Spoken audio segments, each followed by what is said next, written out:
తాకట్లో ఉన్న మీ బంగారాన్ని విడిపించి ఆ రోజు ఆన్లైన్ రేటుకి కొంటాం. Sharma gold company. Hi hello, welcome to Suman TV. నేను మీ రోషన్. సింగర్ మంగ్లీ ఈ పేరు చెప్పగానే వివాదాల చుట్టూ ఆమె చుట్టే తిరుగుతున్నాయి అనమాట. అంటే గత 3-4 నెలల నుంచి కూడా రకరకాల వివాదాలలో ఎప్పుడు మంగ్లీ పేరు వినిపిస్తూనే ఉంది. తను కూడా బయటకు వచ్చి ఎక్స్ప్లెనేషన్ ఇచ్చుకుంటూనే ఉన్నారు ప్రతిదానికి కూడా. నిన్న కూడా మీడియా ముందుకు వచ్చి ఎమోషనల్ అయ్యారు, ఏడ్చేశారు కూడా. అంటే మా తమ్ముడికి దీంట్లో ఇన్వాల్వ్మెంట్ లేదు, ఆ 100 కోట్లు కౌంట్ చేసింది మా తమ్ముడు కూడా కాదు, అండ్ అడ్వకేట్ సుబ్బుకు మాకు సంబంధమే లేదు. తను నా పేరు చెప్పుకొని బిగ్ బాస్కి వెళ్ళాలి, ఫేమ్ అవ్వాలి అని చెప్పేసి నా పేరు వాడుకొని నా మీద కేసులు పెట్టడం, 10 కోట్లు ఇవ్వాలని చెప్పేసి తన పేరు, వాళ్ళ బ్రదర్ పేరు, అట్ ది సేమ్ టైం విరాట పర్వం తీసిన డైరెక్టర్ వేణు ఉడుగుల పేరు కూడా చెప్పడం జరిగింది. ఇమీడియట్గా వేణు గారికి నేను కాల్ చేస్తే దీంట్లో ఎటువంటి సంబంధం లేదు, నాకు అనవసరంగా నన్ను లాగుతున్నారు, కానీ ఎందుకు నాకు తెలియదని చెప్పేసి మాట్లాడారు. కానీ ఆయన మీడియా ముందుకు వచ్చి ఎక్స్ప్లెనేషన్ కూడా ఇవ్వలేదు. ప్రజెంట్ నాతో పాటు లైవ్లో మాట్లాడడానికి సిద్ధంగా ఉన్నారు వేణు గారు. వేణు గారు నమస్తే. నమస్తే. నమస్తే అండి. ఏంటి ఎక్కడో కార్లో వెళ్ళిపోతున్నారు, ఇక్కడ ఉండి ఈ తలకాయ నొప్పి భరించలేక హ్యాపీగా ఏదైనా అవుట్ స్టేషన్ వెళ్ళి రిలాక్స్ అవుదామని వెళ్ళిపోతున్నారా, లేకపోతే? ఇప్పుడు విషయం ఏంటంటే మంగ్లీ వర్సెస్ సుబ్బారావు లాగా అయింది పంచాయతీ. అసలు బాధితులకి కదా? న్యాయం జరగాల్సింది ఎవరు? బాధితులకు కదా న్యాయం జరగాల్సిందే. ఎగ్జాక్ట్లీ. బాధితులు వర్సెస్ మధు డబ్బులు వసూలు చేసినాడు, వాళ్ళిద్దరి మధ్యలో కదా జరగాల్సిన పంచాయతీ. ప్రజల ముందు వాళ్ళని కదా మనము నిలబెట్టాల్సింది, మధుని కదా దోషిగా నిలబెట్టాల్సింది. సో మీకు ఈ తెలుసా అండి మధ్యలో వేణు గారు? తెలియదు, నాకు ఎవ్వరు తెలియదు. నాకు ఓన్లీ మంగ్లీ తెలుసు, తర్వాత సుబ్బారావు తెలుసు. నాకు ఇద్దరు తెలుసు కాబట్టి నేనేమన్నానంటే, ముందు ఆ మధు అనేటువంటి పట్టుకోండి,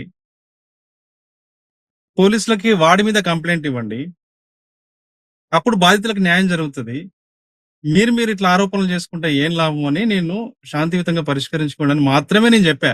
ఇద్దరు తెలిసిన వ్యక్తులు కావటం వల్ల అలా చెప్పడం అన్న తప్ప అండి? పెద్దరికం వహించారు, మీ పేరు బయటకు వచ్చింది అంతే. ఇంకా పెద్దరికం లేదేం లేదు. వాళ్ళిద్దరూ ఇప్పుడు మంగ్లీ ఎప్పటి నుంచో నాకు పరిచయము, మన సినిమాకు వాడింది, తర్వాత నా సినిమాల్లో వాడింది, చాలా V6 లో ఉన్నప్పటి నుంచే నాకు తెలుసు. సుబ్బారావు కూడా నాకు పరిచయం. సో ఇద్దరు తెలిసిన వాళ్ళు కాబట్టి నేను మంగ్లీ అడిగితే అతనికి చెప్పా. కానీ ఆ మధు మీద ఇంతవరకు మంగ్లీ కేసు పెట్టలేదు. దానివల్ల తీవ్రమైన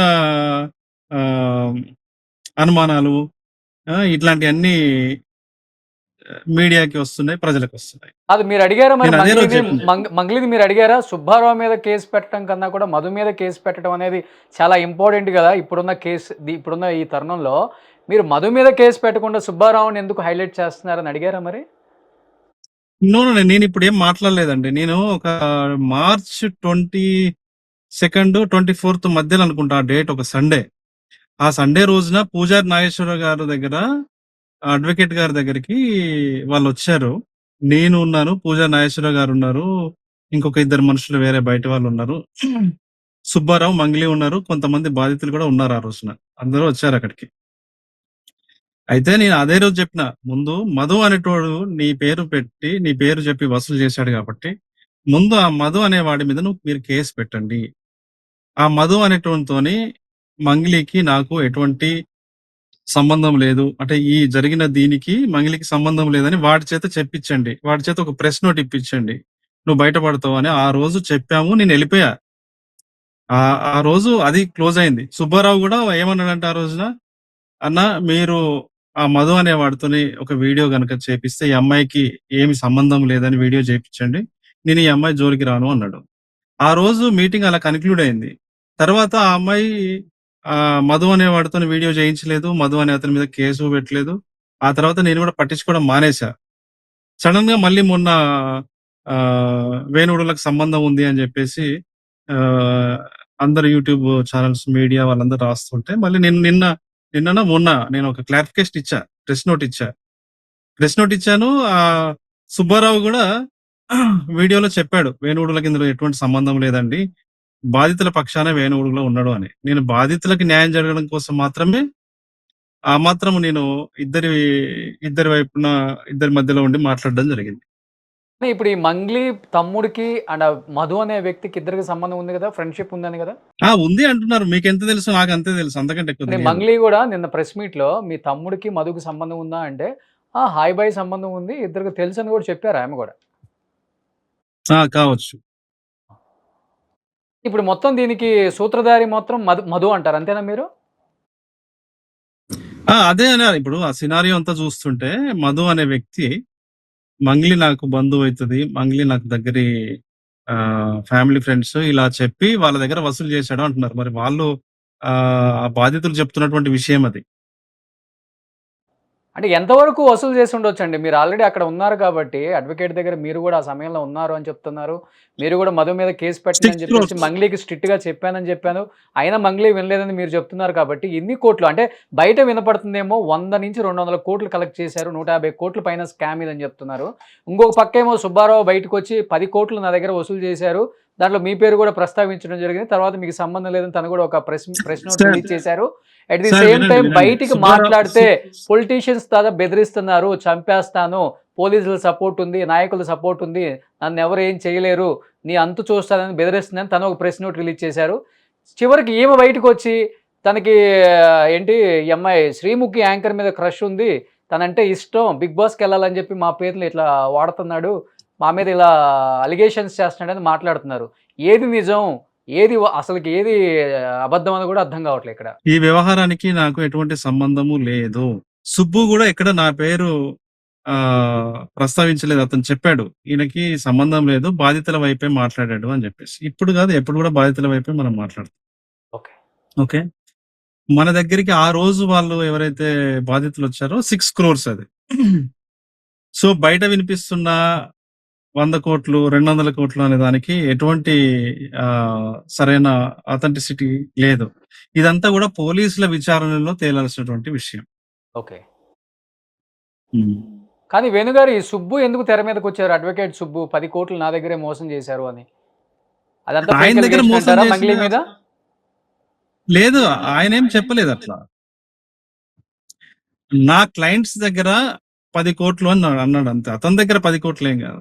సో ఆ విషయం బయట పెడితే చంపిస్తానని భయపిస్తున్నారు, అంతే కదా? అని ఆయన అలిగేషన్ అది. ఓకే.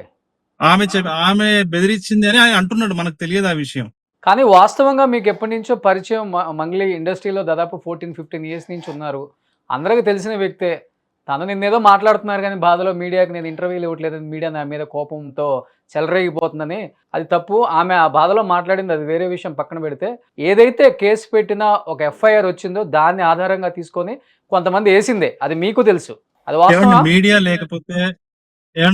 లేకపోతే ఇక్కడ మీ ఎదురుగా నేను ఉండేవాడిని కాదు, మంగ్లీ ఉండేది కాదు, ఎవరు ఉండేది కాదు.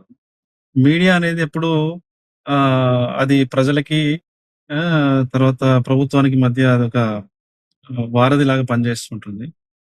సరే, ఏదో ఆవేశంలో ఆమె ఏదో భావోద్వేగంగా దొర్లిన అపశృతిలాగా మాత్రమే దాన్ని మీరు అన్నట్టుగా భావించవచ్చు. ఓకే, ఆమె ఎవరితోని బెదిరిస్తుంది ఏంటి అనేది నిజంగా నాకైతే ఆ విషయాల మీద ఎటువంటి సమాచారం గానీ, అవగాహన గానీ లేదు. ఇన్ కేసు బెదిరించిన పైసలు కడతాడా సార్? ఎవరైతే ఉన్నారో బాధితులు వాడికి పైసలు కడతారా వీళ్ళు? కట్టలేరు కదా ఎవరు కూడా. కాదు రోషన్ భాయ్, ఉన్నాడు అనుకోండి, వచ్చి కడతాడా బయటకు వచ్చి? కాదు, ఎవరైనా కూడా ఎందుకు బెదిరిస్తారండి? బెదిరిస్తే భయపడేవాడు ఎవడున్నాడు ఇప్పుడు చెప్పండి? మంత్రాలకు చింతకాయలు రాలే రోజులు ఇంకా నడుస్తుంది ఏమన్నా? బెదిరిస్తే అయిపోయింది. అరచేతిలోకి ఇంటర్నెట్ వచ్చిన తర్వాత ప్రతి ఒక్కడు మీడియాతో సమానంగా మాట్లాడుతున్నారు, మీడియాతో సమానంగా రిప్రజెంట్ చేసుకుంటున్నారు. ఇప్పుడు ఎవడు భయపడతారండి? ఎందుకు భయపడతారు చెప్పండి? ఇప్పుడు మీరున్నారండి. ఇంకొకటి, ఎవరైనా కూడా ఏంటంటే బాధితులకి న్యాయం జరగాలి అనే అంటారు. సెంట్రల్ మినిస్టర్ అయినా, స్టేట్ మినిస్టర్ అయినా, నీతో సహా నాతో సహా ఎవరైనా కూడా బాధితులకు న్యాయం జరగాలి. అసలు వాడిని పట్టుకోవాలి కదండి. మీరు చెప్పిన అసలు దొంగను పైసలు తిన్నోని పట్టుకోవాలి కదా. వాడు ఎడిపోయిండు, అంతా మంగిలి చుట్టూ తిరుగుతుంది ఎందుకు దుకాణం అంతా? మంచి మాటే కదా వేణు గారు, మీరు చెప్పిన మాట కూడా మంచి మాటే. ఫస్ట్ లో అడ్వకేట్ పూజారి నాగేశ్వరరావు గారి దగ్గర కూడా నేను క్లియర్ గా చెప్పాను, అసలు దొంగ మధు గారిని బయటికి తీసుకురండి అని మీరు చెప్తున్నారు కదా. మరి ఇప్పటికి ఎందుకు అటు పక్క తిరగట్లేదా మరి? అది ఇటుపక్క ఏదో అవునండి ఆమె జరుగుతుంది. చెప్పినాం. అదే రోషన్ భాయ్, ఆ రోజు మేము చెప్పినాము. చెప్పిన తర్వాత ఆమె పెట్టలేదు కాబట్టి మేము వదిలేసాం. ఓకే. మధు అనేటువంటి మీద కేసు పెట్టండి అమ్మా, ఎంటైర్ ఎవ్రీథింగ్, ఆ చెత్త అంతా క్లియర్ అవుతుంది నీ మీద, అతనితో వీడియో చేయించండి అని చెప్పాము. ఆమె మరి ఆమెకు దొరకట్లేదా అతను, మరి ఏంటో తెలియదు. దాంతోనే మేము ఆ ఒక్క రోజుతోనే మేము వదిలేసాం. మేము పట్టించుకోలేదు దాని గురించి. ఇక ఆ ఇష్యూ గురించే మాకు సంబంధం లేదు, ఆ ఇష్యూ గురించి మేము పట్టించుకోలే. ఆ రోజున ఆమె అతని మీద వెళ్ళి కేసు పెట్టడమో ఏదో ఒకటి చేస్తే ఇంత దూరం వచ్చేది కూడా కాదు యాక్చువల్లీ.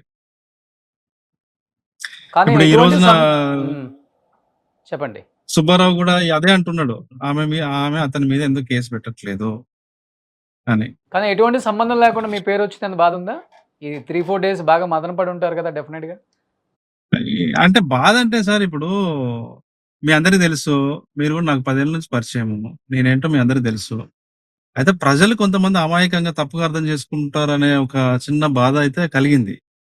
బట్ తర్వాత మీరందరూ కూడా మళ్ళీ పాజిటివ్ గా వేణుది ఏం తప్పు లేదు, ఆ అడ్వకేట్ కూడా వేణు బాధితుల వైపే ఉన్నాడు అని చెప్పడం వల్ల కొంచెం మళ్ళీ అది పాజిటివ్ గా టర్న్ అయింది. సో ఎనీహౌ వేణు గారు, మీరు చెప్పేదాన్ని బట్టి ఫైనల్‌గా మాకైతే ఒక కన్క్లూజన్ వచ్చేసింది. ఎవరైతే దొంగున్నారో ఆ దొంగను పట్టించి మీరందరూ బయటపడండనే ఫస్ట్ నుంచే చెప్తున్నాం గానీ, ఆ దొంగను పట్టించకుండా వీళ్ళంతా దాన్ని ఇంకొక వైపు టర్న్ చేయటం వల్ల నిజంగానే ఇంతమంది ఇన్వాల్వ్ అయ్యున్నారేమో అన్న ఒక ఆలోచన అయితే బయట చిన్నగా స్టార్ట్ అయింది. బట్ ఈరోజు మీరు ఇది చెప్పారు కాబట్టి చూద్దాం, తనలో కూడా డెఫినెట్‌గా చేంజ్ అయ్యి తనెవరో అసలు దొంగను తీసుకొచ్చి తన మీద కేసు పెట్టి బాధితులకు న్యాయం చేయండి, నేను బాధితుల వైపే ఉన్నానని మంగ్లీ కూడా చెప్తుంది కాబట్టి క్లియర్‌గా.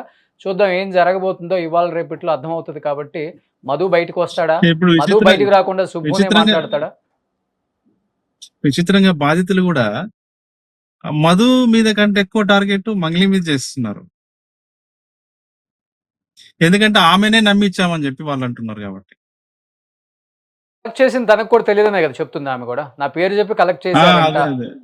అదే వాళ్ళు విలేజర్స్ వాళ్ళు ఏంటంటే ఏదో రూపాయి లాభం వస్తది ఏదో అని వాళ్ళకి ఆశ పెట్టి అన్యాయంగా వాళ్ళందరినీ బలి చేశారు. వాళ్ళకి న్యాయం జరగాలి అంటే ముందు ఆ మదనటోన్ని పట్టుకుంటే గాని జరగదు.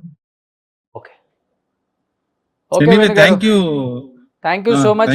థ్యాంక్ యూ మీరు అండి. చెప్పేదాన్ని బట్టి ఒక క్లారిటీ అయితే వచ్చింది ఆడియన్స్‌కి గానీ, లేకపోతే ఎవరైతే బాధితులు ఉన్నారో వాళ్ళకి కూడా ఒక క్లారిటీ అయితే డెఫినెట్‌గా వస్తుంది. దీని వెనక ఎవరున్నారో, ఎవరు నడిపిస్తున్నారో డెఫినెట్‌గా బయటికి రావాలనే కోరుకుందాం. Thank you so much. Suman టీవీలో మీ పర్సనల్ అండ్ బిజినెస్ ప్రమోషన్స్ కోసం కింది నెంబర్కి కాంటాక్ట్ చేయండి.